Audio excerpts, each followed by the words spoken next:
Politics and paychecks. An executive order sparks controversy in college sports. England brings it home after they beat Spain in the Women's Euros. And Drip debut. Intermiami's unveils their newest kit against Cincinnati FC. All of this and more on the Sideline.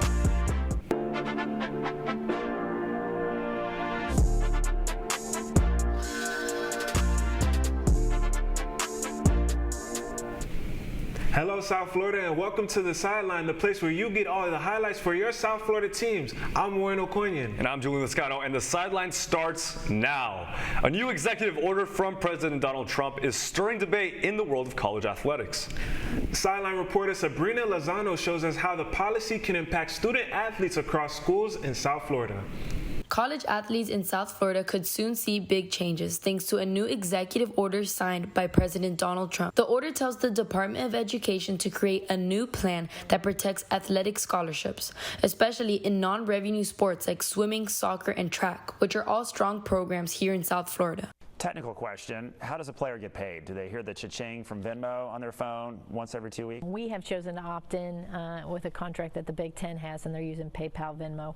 And so our first set of payments to a portion of our athletes were distributed in July 1 with virtually no concern. Under the order, schools like the University of Miami and Florida Atlantic, which bring in over $50 million in sports revenue, would not be allowed to cut scholarships for these sports. Schools earning over $125 million will need to offer even more. Who determines how that $20.5 million gets divvied up amongst the sports? It's really a collaborative decision, not to say everybody gets a bite of the apple and or do they get the amount that they would be hoping for. No doubt that we looked at who and which sports are generating the most revenue. Trump also wants to ban what he calls pay-for-play payments from third parties.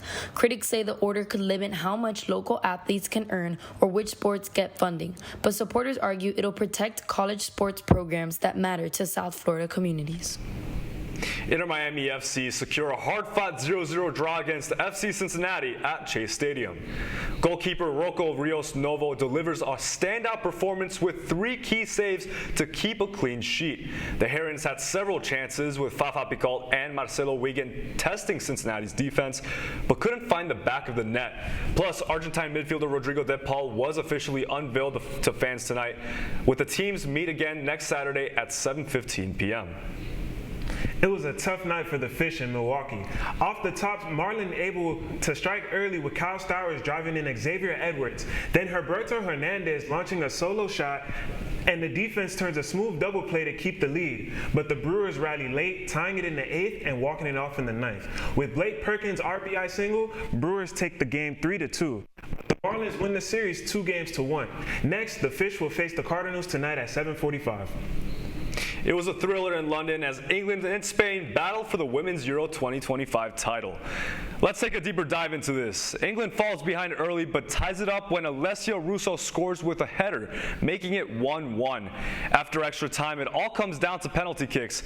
England goalie Hannah Hampton makes 2 huge saves, and Chloe Kelly nails the winning shot.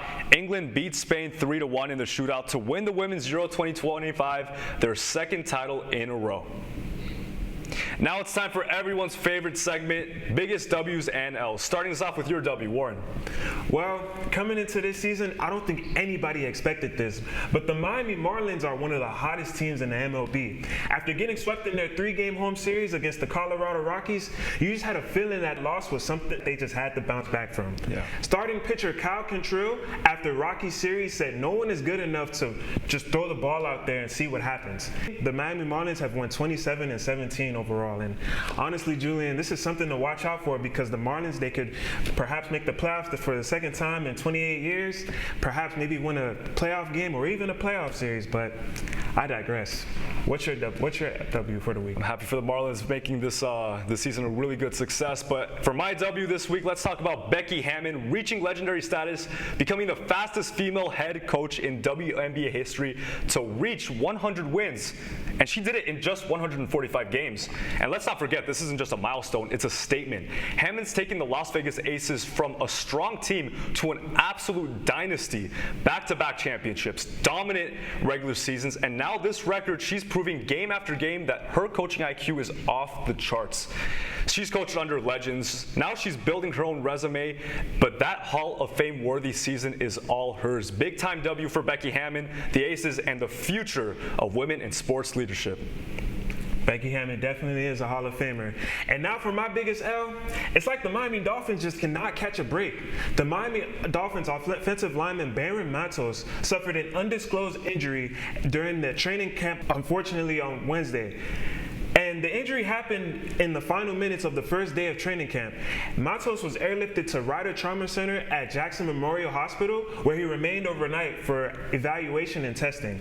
And honestly, Julian, man, I just hope he's okay because he's only young. He's only 24 years old. So Miami Dolphins need all the bodies that they can have on the field out there. Yeah, my thoughts and prayers to him. But now we're heading over back to the MLS or the MLB, where for my biggest L is a tough one for the Yankees fans. Aaron Judge is officially heading back to the injured list, and there's the worst part. There's no clear timetable for his return. Yeah, and this isn't just a next up man situation. Judge is the Yankees lineup. He leads the team in home runs, RBIs, and total leadership in that clubhouse. Without him, the New York's offense takes a massive hit, and in a division this tight, every game matters. This isn't just the first time injuries have derailed his season either, and let's be real, the Yanks can't afford to lose another season, especially repeating last year's second half slump. If Judge misses extended time again, this could spiral fast. Big time L for the Bronx Bombers, and thoughts and prayers to Judge, obviously. Yeah, we hope Aaron Judge makes a speedy recovery. Of course, and next up we have our picks for this week's upcoming games. That's still ahead, and so is this segment.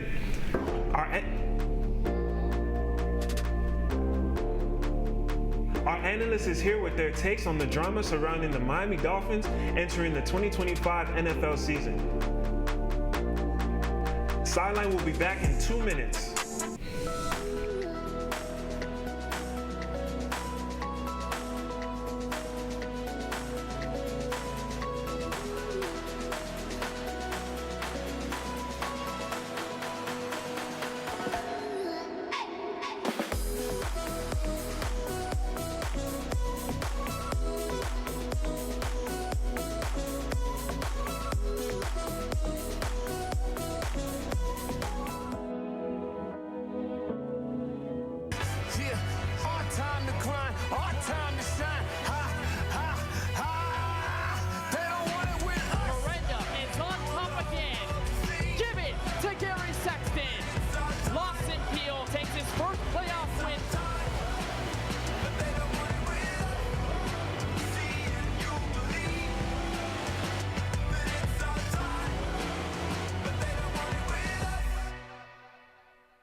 Radcliffe Art and Design Incubator is the velocity accompanying the fellow's rudder, as in a boat.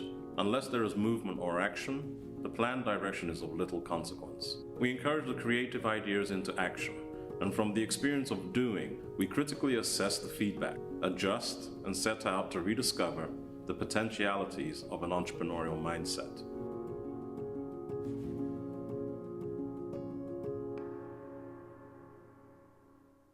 STEM is precise, no margin for error. Dare to forget that. Dare to have fun with it. Get weird with it. Dare to send those old STEM theories flying past the neighbor's house into outer space. Dare to program something internet-breaking, record-breaking. Dare to blow their minds. Dare to learn the difference between sedimentary and metamorphic rock. Go find those rocks. Dare to keep daring. Dare to STEM. Check out She Can STEM to get started. From superstar to question mark, Tyreek Hill faces fallout in Dolphins locker room ever since the comment he made at the end of the 2024 season. I'm out, bro. We are bringing in our sideline analyst, Alejandro Hernandez, to give us more insight on how this drama could affect the 2025 Dolphins campaign. Thank you, Warren, for the introduction. Football season is right around the corner, and I'm so happy to be talking football again. And really, let's get straight into this. I believe it's ironic that Tyreek Hill chose to leave the Kansas City Chiefs because he wanted more money, but now he's frustrated that that he's not winning. He's not on a winning team, which leads me to believe he regrets that decision to leave the Kansas City Chiefs. The comment, "I'm out, bro," was coming from a place of frustration because Tua really couldn't stay on the field throughout the season, and I don't think that issue is going away. The Dolphins' offensive line lost a huge piece this offseason with Teron Armstead, their starting left tackle, retiring. Now they got to bring in Patrick Paul, who they drafted in the second round last year, and on top of that, they brought in Jonah Savaiinaea, a guard. So their offensive line is really young and inexperienced, and I believe that leaves Tua vulnerable to taking a lot of hits and could lead to more concussions for him in the 2025 season. And not only did the Dolphins struggle to win games without Tua, but Tyreek put up subpar numbers as he couldn't even crack 1,000 yards receiving this past season, which also tells me that he's frustrated with not putting up the numbers that he wants to put up. So given everything you just said, do you still believe that Tyreek Hill is going to stay in Miami? Honestly, I think it's a possibility that he gets moved at the trade deadline this upcoming season, especially if the Dolphins don't get off to a fast start this season. They may look to move off Tyreek because they don't want the drama surrounding the team. He's also a huge cap hit, so that could also affect them in terms of money. They might want to move him mid-season to a Super Bowl contending team. And if not, then Tyreek may want to leave and request a trade at the end of the 2025 season. Looking ahead to 2026, he might want to go to a Super Bowl contending team to finish off his career. All right, thank you, Alejandro. It's time for this week's Game Picks. Sideline's Dylan Pazet gives us his insight on what's to come. Thank you, guys. I'm Dylan Pazet with this week's Game Picks. First off, we have the Miami Marlins facing off against the St. Louis Cardinals in their first game of their series. First off, the Miami Marlins are looking like a solid team, and it starts with the pitching matchup. Edward Cabrera has been on fire lately, no walks in his last 3 starts, and racking up strikeouts while keeping runs off the board. On the other hand, St. Louis is rolling out Andre Palate, who's been getting knocked around lately with a bloated era and 0 wins in his last few outings. The Marlins bats have also come alive, averaging nearly 5 runs a game and hitting well on the road. They've won 8 of the last 10 and seem to thrive as the underdogs. Meanwhile, the Cards have been slipping, especially when favored at home, with Cabrera dealing and offense clicking. Give me the fish for the W. Now on to the MLS, where we have Intermiami heading off against Atlas FC in the first matchup of the League's Cup group stage. First off, Intermiami entering the League's Cup group stage matchup as the clear favorites. Miami is unbeaten in their last 7 home matches and averages 2.3 goals per game at Chase Stadium, where they hold a +12 goal differential this season. With Messi leading the charge, the team's clicking offensively, and with guys like Suarez, Busquets, and Alba feeding off the energy, they've got way more firepower than Atlas can handle. Miami's coming in hot, carrying momentum from a strong MLS run and looking to defend their League's Cup title. Atlas, on the other hand, has been shaky, leaky defense, inconsistent attack, and not much success on the road. Add in the crowd behind Miami and the star power on the pitch. Give me Inter for an easy win. Reporting from the control room, I'm Dylan Pazet. Just a reminder that if you want to keep up with updates, fun segments, and more from our crew, you can follow our Instagram for all things Sideline. Follow us at sideline.caplin. That's it for today. I'm Julian Scott. And I'm Warren O'Conian, and thank you for watching. We'll see you next semester on the Sideline.